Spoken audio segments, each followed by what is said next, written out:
Let's talk about suction mounts briefly, and this particular one is from a dash camera which doesn't really stick that well to the windscreen anymore. I tried cleaning it and the glass, but it didn't really make much difference. Although it looks visibly cleaner, the suction is still quite poor and it used to fall off just about every other day.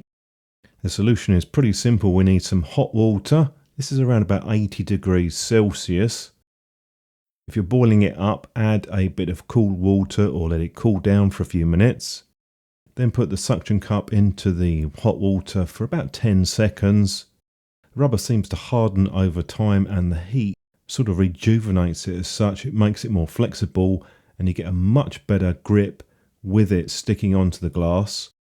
Some of them are made out of silicone, such as the one here with adhesive on it. Just run that under a tap with warm water and that can help to clean that off.